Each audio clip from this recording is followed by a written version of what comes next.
After surviving the chaos of Portugal, I thought I was ready for anything. But Spain said bet. 2 cities, 72 hours, and somehow it still ended up being the most balanced and best part of my Euro summer.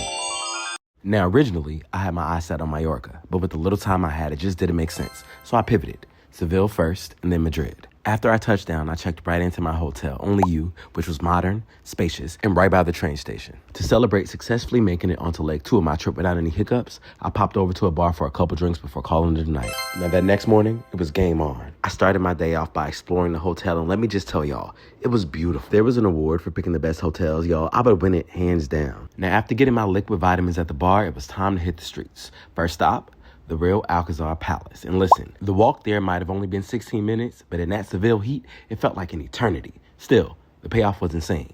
Arched courtyards, tiles so detailed that it looked like it had been painted by an angel. Inside felt less like sightseeing and more like wandering straight into a Disney fairy tale. By the time I left the palace, the sun had cooked me medium well, so I said to hell but walking and hopped in an Uber over to my next excursion. It was time for a tapas tour. Now, I booked this through Viator, and there was 4 stops, plenty of wine, and only one rule, that everyone must clear their plate before moving on to the next spot.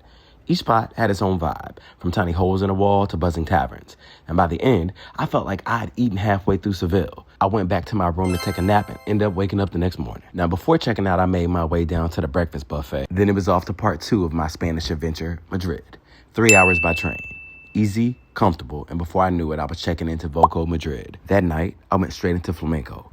Booked a dinner and front row package on Viator. Now, y'all, the passion, the rhythm, the energy. Honestly, it's just one of those things that you have to be there in person to see. Because honestly, did you really go to Spain if you didn't catch a flamenco show? After the flamenco show, I slid into a couple of speakeasies. Madrid's nightlife is sneaky good.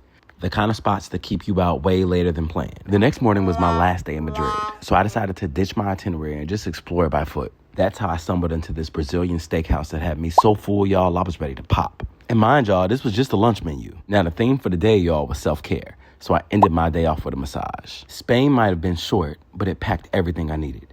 Views that felt like a fantasy, food that spoke to my soul, and a culture that doesn't believe in rushing. Get ready for our next stop, because we're going to Italy.